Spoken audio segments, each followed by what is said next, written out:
All right, so let's dive into this, guys. Psychology of selling. I've been doing, believe it or not, a lot of this recently. So it's kind of interesting and timely that this was the topic that I was going to train on today. Let me give you a little bit of an overlay though before I dive into some details because I'm going to get content heavy here, and within the amount of time, I'm going to give a lot of content that it's going to be heavy. Okay, let me first give you the first part of this is going to be understanding a little bit of how other people think. Part of selling is getting someone to agree with you, right? It's all about compliance.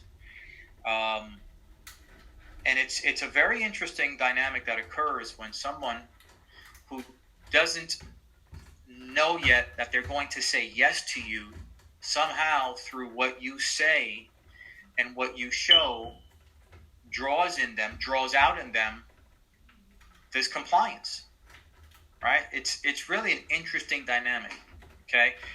But the first thing you want to write down is that most people, their initial inclination to anything is not buying, not purchasing. People don't walk around unless it's food or a necessity. People don't walk around looking to buy stuff normally, unless they're chronic buyers or again, you have people that have issues with spending. But when we're talking about our topic, if you and I ran a restaurant, we wouldn't have to worry about it because people are looking to buy food as sustenance. A car, at some point, transportation, it's something they would need. The movies, entertainment, those are things that people, they go out to buy, right? They go out to do and spend money on. Financial services is not one of them. No one gets up in the morning thinking, what financial services person could I run into today that I can start writing checks towards a life insurance policy? It's just not what people do. It's not on our radar. So we're in an industry where people are not wired to buy. That's the unfortunate part about it. Even though they need it, they're not wired to buy. Okay. The second thing is that everybody has a pain point. A pain point. The art of selling is helping that person recognize the pain points. And I'm going to give you some examples of the stuff that just literally happened this past week, at least in the last 7 days. Everybody has a pain point, but here's the key. Not everybody's aware of it. If I were to sit down with all of you and just start chatting with you a little bit, just through a few minutes of conversation, I would get enough information that I would start to pick at possible pain points. And then I could start to exploit that. So understand, everybody has a pain point, whether they realize it or not. And your job and my job is to find it and exploit it. That's how you begin the process of getting someone to comply with you. If a person doesn't realize that what they need, they don't realize there is a need, they're never going to say yes. Think about this. How many times have you done presentations? And I've been there too, guys, that you've done presentations and you swear that you knocked it out of the box. I mean, you did a very good job of showing all of the reasons, explaining all the reasons why they should take the recommendation. You showed the product features in a very nice way. You used the videos, which is important. And they say no. I've had that happen to me. They say no. It's because the pain points weren't highlighted. They didn't realize they were the pain points. They didn't acknowledge the pain points, and you didn't. So therefore, there was a real weak exploitation of them. We're going to dive into that. Now, at the end of the day, guys, and then we're going to get into some wording and some cool stuff that will give you a chance to get inside the brain. Some I listen. When I say mind tricks, guys, I say it from a sort of an academic standpoint, a scientific standpoint. Mind tricks. I don't say it as a way where you get think that it's manipulative. I did that one time, and this lady came out of the audience, and this was after the meeting, and she says, those are manipulative tactics there. And I could see why she thought that, but I needed to make sure that I had prefaced that with, this is what it's not. So when I say mind tricks, it's not to manipulate anyone, but it's to really have fun with the way the other person thinks. So we're going to have a little bit of fun with that also. At the end of the day, guys, here's why we're doing this. You could say, I'm doing it, I'm going to learn this stuff so I could get better and get more confident, more competent, and be able to communicate what I do better with people. And you're absolutely correct. However, who really at the end of the day benefits? At the end of the day, if somebody says yes to us, whether they join the business, and we're going to talk about that, because we're not just going to talk about selling product, we're talking about getting people to join, because somebody joining is a sale. You understand that? And I'll get to that in a minute. Who benefits, though? They benefit. In the long run, they benefit, whether as a teammate or as a client. What we make far pales in comparison to what they will benefit from. So if I've got to use a Jedi mind trick on somebody for their own good, I'm going to use a Jedi mind trick for their own good. I am. Okay? So let me give you a Jedi mind trick, since we're on to that right now. I'll give you the scenario, and I'll walk you through it, because this is a very simple one. I think some of you may have heard me do this in training in the office, but it was just too quick of a display. So I'll take a little bit more time here. Reached out to her the other day because I wanted to share with her about a will and living benefits. So I get her on the phone. I said, well, let me send you some information about it, but let me ask you this before. And guys, here's the Jedi mind trick. I said, before I send you this, because I know you're busy, I know you've got a lot of things going on, it's very hectic these days. Guys, I'm gonna pause along the way. Okay? That's called an empathy trick. It's a subtle stab, but it's an empathy trick. And it also allows you to gauge whether or not they're serious. So here's where the empathy comes in. You say, I know you're very busy. I know you've got a lot of things going on. It's a hectic time. And truthfully, it is, right? So I don't want to send you something that's going to overwhelm your schedule, unless you feel it's important. You guys get that? Empathize. So it doesn't appear like what you want is more important than what they're currently facing. That's important. But the second thing is, it allows you to gauge whether or not they're serious, doesn't it? You're giving them a way out. And you also want to know if there's a way out, so that you don't waste your time sending anybody any information or getting hopeful that they may become a client or a recruit. Now, and by the way, it also makes you look like a very sensitive, sensible, caring, concerning, not overwhelming, not pushy person. But if they say yes, no, this is important. Yes, send it to me. Now you've begun the yes momentum, the agreement momentum, because you didn't force them to watch it.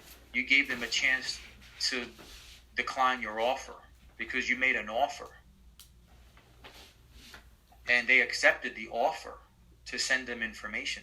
That begins not only the yes momentum or the agreement momentum, but it draws you that much closer to them saying yes in the end.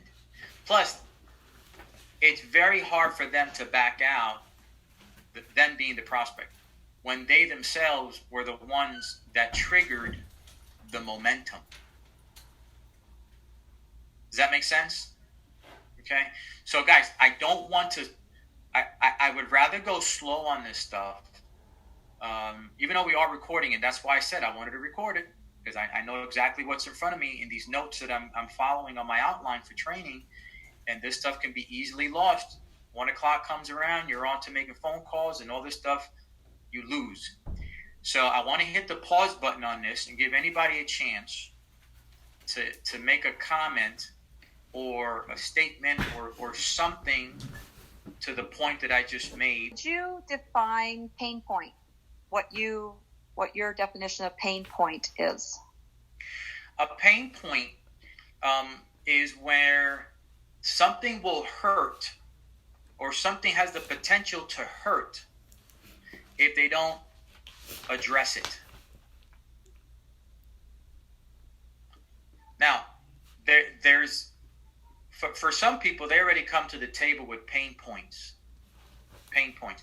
By the way, guys, pain points, I don't mean physical pain points. That's not what I'm talking about. Physical pain point, that's obvious. Someone hurts their knee, they're going to the doctor, right? They know they got to get things. I'm talking about either an emotional pain point, a psychological pain point, a financial pain point. Those are pain points. They run subtle. They run like a submarine, under the radar, quiet, slow, and deep. And you don't even know they're there until it comes to the surface. That's a pain point. So we're talking about here pain points that people are either subconsciously aware of them, consciously aware of them, but you and I are going to bring them to the surface. She said, absolutely. No, Jay, send it to me. Send it to me. This is important. Send it to me. She says, I am busy, so I may not be able to get to you right away, but this is important. Great. I sent her the video on living benefits. About 3 days later, I followed up with her. Okay? And this is where you begin to exploit pain points. Now, sometimes, guys, you have to think yourselves strategically, scientifically, and just with a lot of wisdom. You just can't be haphazard about the phone calls. It takes only a minute or two, well, maybe not that, maybe a few minutes, to just stop for a second and think about the person you're going to talk to and really consider who they are, their scenario, their situation, and then craft the right conversation that is specific to them. When I get a chance to speak in front of a group, typically what I try to do is learn who the audience is. And based on the audience, I'm going to change my talk. I wanted to follow up to see if you had a chance to watch the video. But before you answer that, I'm curious. I was wondering, just out of curiosity, and by the way, there's a reason why I use those words. I'll get to that in a minute. This is all part of Jedi mind tricks. Out of curiosity, I was just wondering, if I didn't call, guys, listen to these words carefully. If I didn't call and brought up this insurance, I'm just curious how bad things could be, how bad things could be financially if, God forbid, John never made it home and there's no insurance, or he got sick with some illness and his the income wouldn't be there to cover the mortgage. Is that something that you thought about as well?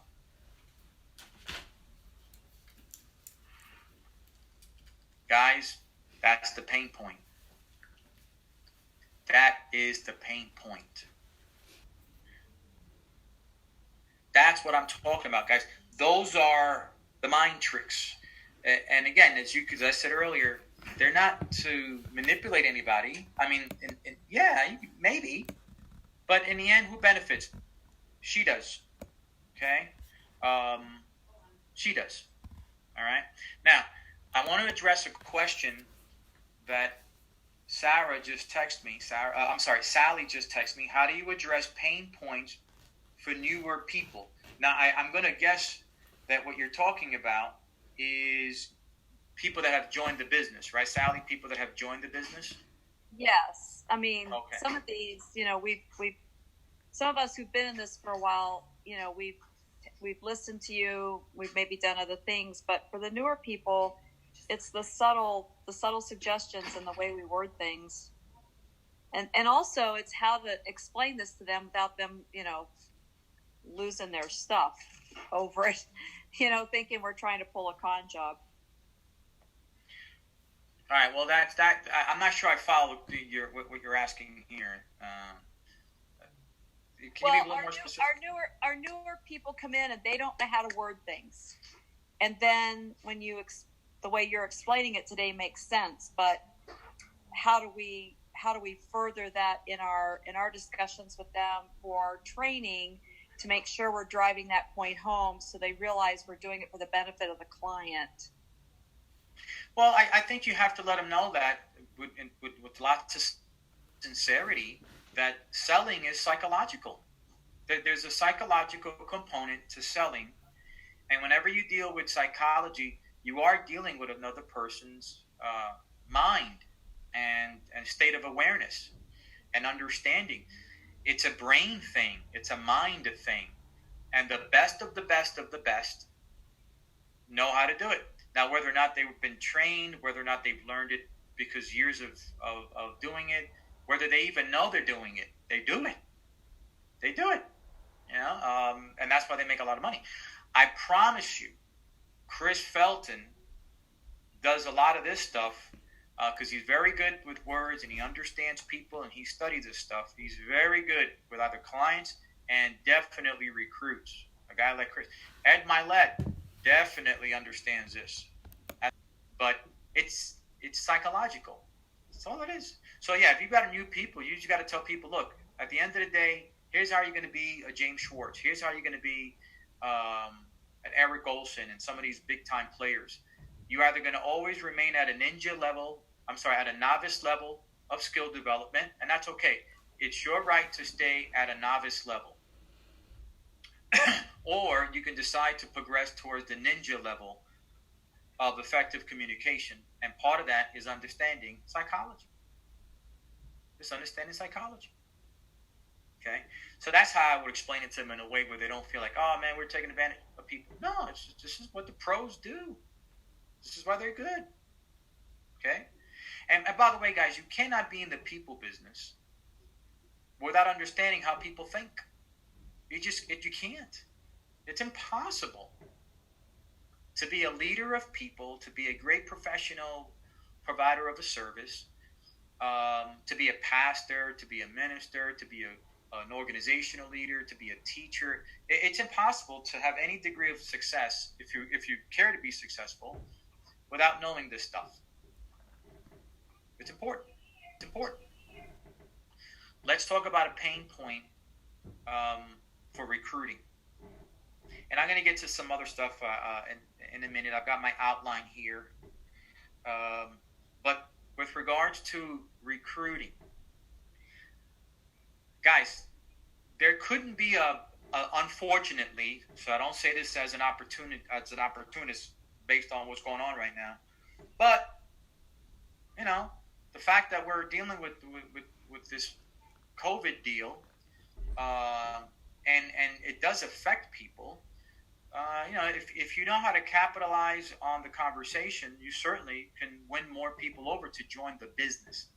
So I was having a conversation this morning with a realtor, and this is the same concept of pain points. I said to her, let me ask you, so considering that your main source of income is coming from real estate, if things don't turn around as well as they need to over the next couple of months, how bad would this year be compared to last year? Or how off would this year be, I asked her, compared to last year?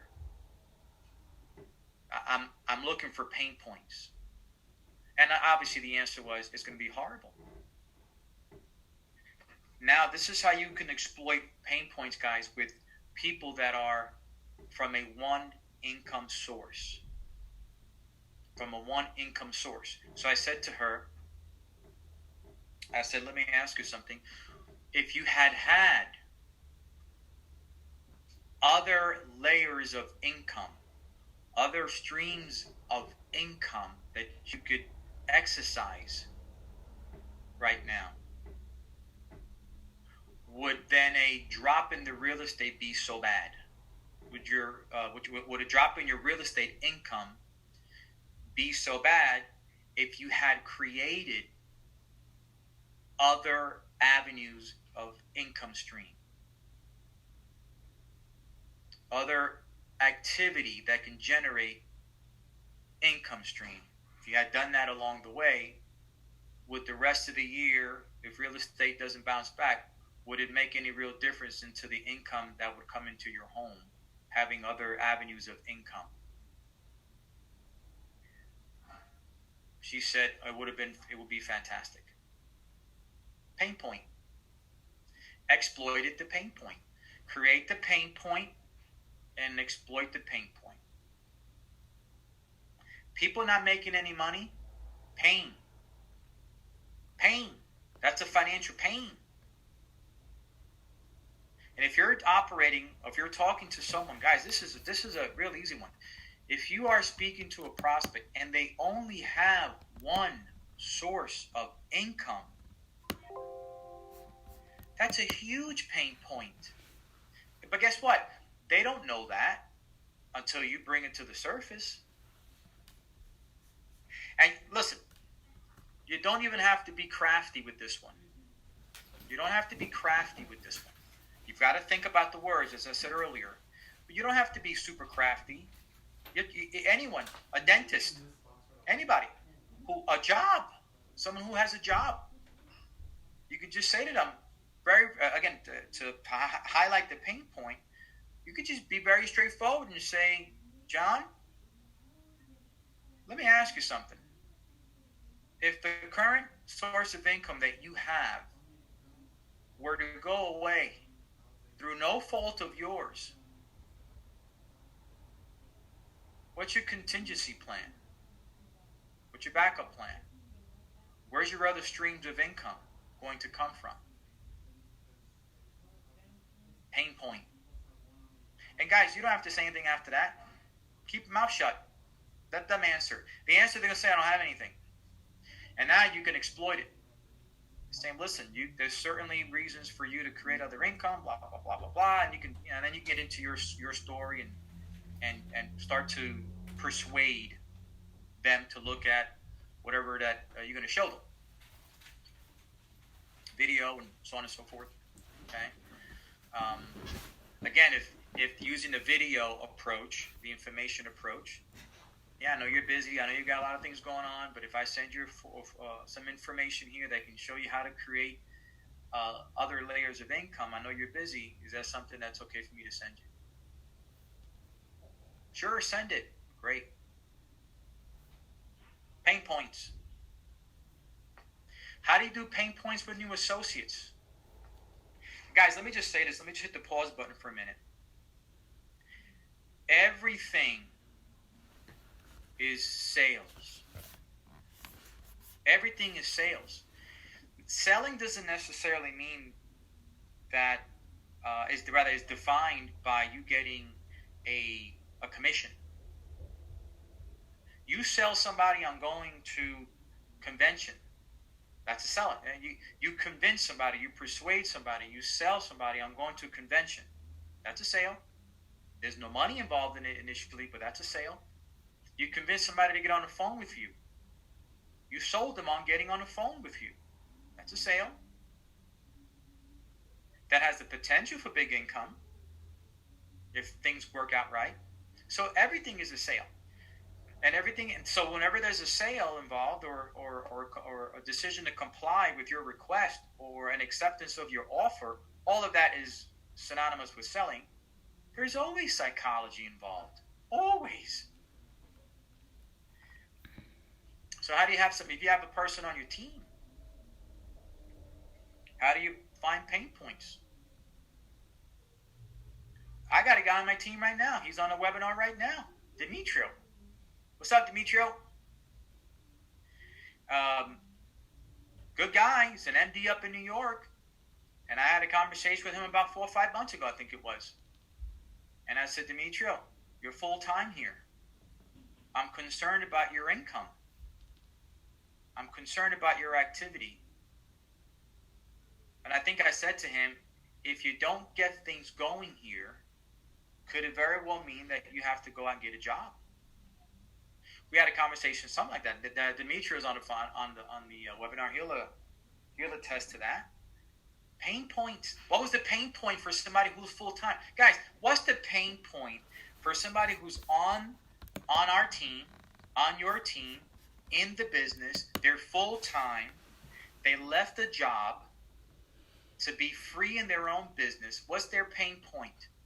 Going back and getting a job. That's the pain point. Nightmare, Jay. Look at that. See, Demetrio says a nightmare. Never going back. All right, I'll mute myself now. Sorry, Jay. That's okay. Guys, freedom. Freedom is the reason why people stay in the business once they're doing it full time. Now, granted, I'd love to say that everybody stays full time who comes in full time, who decides to be full time.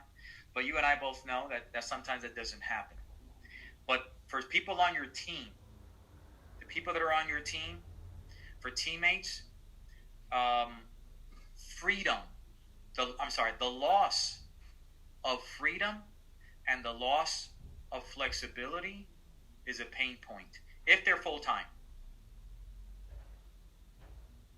So, how do you sell someone to stay, to get to work?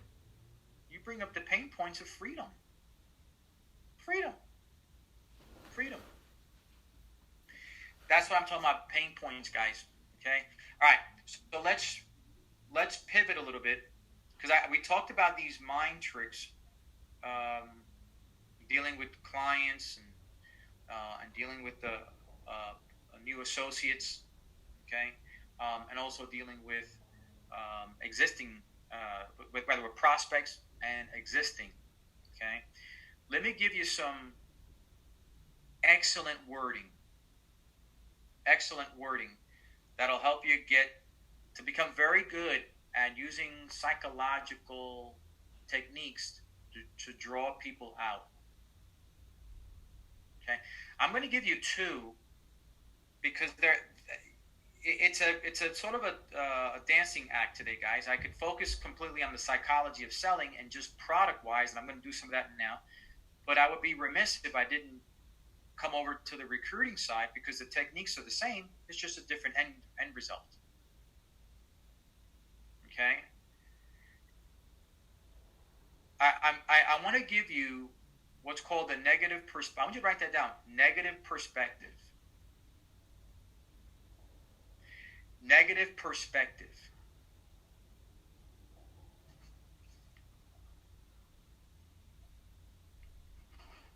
People sometimes will do something based on the fear. So you could cheerlead something all day long and be positive, and that's great, nothing wrong with that. But people react more to fear, to something negative they think can happen to them. And how do I know this is true? Because you guys do this all the time. If you have kids, if you remember ever having a child who stands at the top of the staircase, if they're kids, right, 2, 3, 4, 5 years old, 6 years old, right? Even my son is 10 years old, and the other day he puts a pillow over his head. The guy puts a pillow over his head. He covers his head in the pillow, and he stands on the top of the staircase because he's curious if he can walk down the steps with a pillow on his head, blocking his sight. So I am interested in giving him away, in case you guys know anybody that's looking for a 10-year-old. I will provide the shipping, no cost. Okay, in case you guys know somebody. Now he thinks it's cool. So what did I say to him? The only way I can get him to understand is take a negative approach as to why he shouldn't do that. So I said to him, I said, you know what, Caleb, that might sound like it's a very cool thing to do, but what could happen if you miss a step? And I had him give me the negative. And he said, for that, I can get hurt. He just got his cast off. This is right before he got his cast off. He said, I can get my wrist can be broken again and blah, blah, blah. So when he gave me the negative, I did not have to tell him don't do it anymore. Let me repeat that. When a person recognizes the negative, the downside to something, what couldn't go wrong aspect, you don't have to sell them on what to do that's right. I'm going to repeat that again. When you get someone to recognize, to state, to become aware of the negative that can happen, the downside that can happen, the trouble they can find themselves in, all the things that can go wrong, when you help them identify those things and become aware of them where they themselves state them, you don't have to work hard at all to get them to do the right thing. If you're dealing with somebody who has common sense, that is. So, how do you get to that? You ask somebody, what can go wrong? Ask them.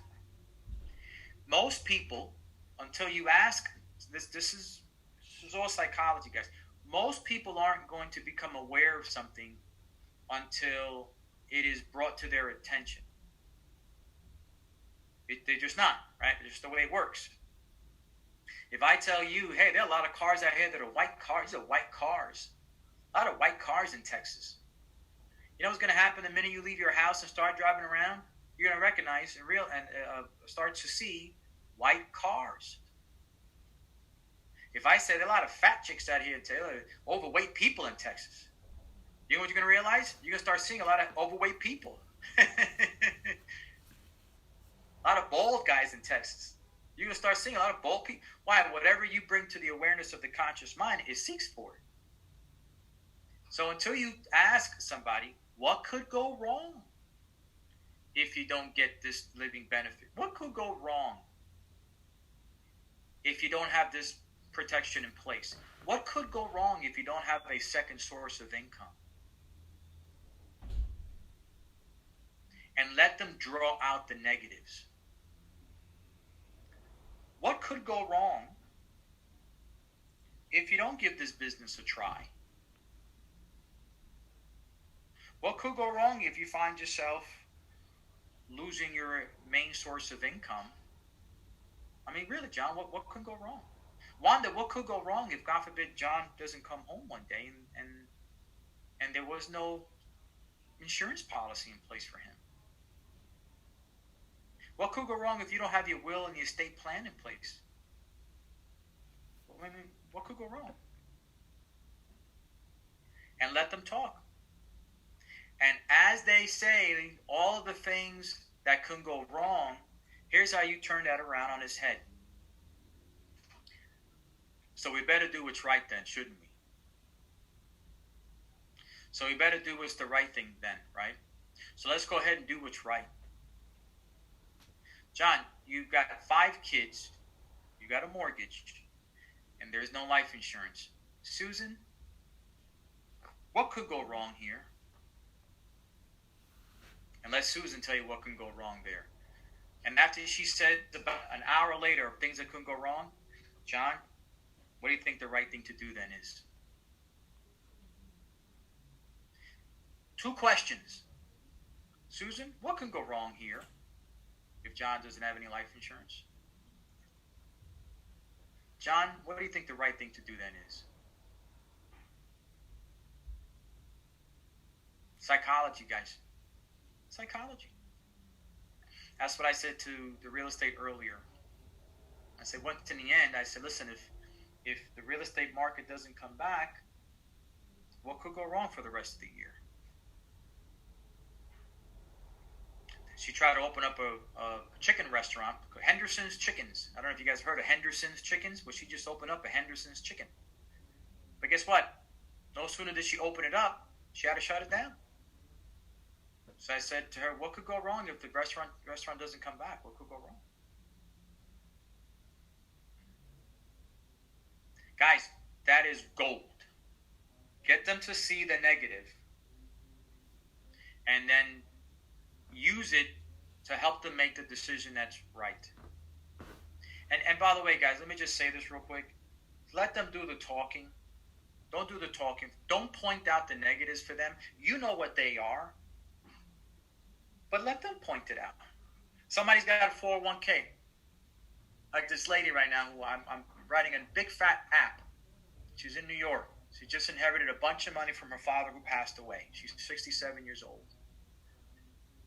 Her father has Alzheimer's. Her mother had some other Parkinson's or something. So she's a dead ringer potentially for it, right? It's in the bloodline. So she just came into like $1 million. And so I said to her, Nina, I said, what could go wrong if you develop the same symptoms that your parents passed away from? Oh boy, I couldn't get her to stop talking. What could go wrong when you inherit all this? She's got like coming in about $1.5 million between some inheritance. It was taxes and all these things she started to point out. Great. So now she's taking some of that money. We're opening up accounts for her grandkids, her daughter. She got an IUL with long-term care with Nationwide. Use that technique. Let me give you one last one here. I want you to write just coin the phrase sleep at night. Sleep at night. Okay, that's the core of the question. So I'm going to use, let's say, Dimitro, just as an example. So Dimitro, what has to change in your situation for you to sleep at night?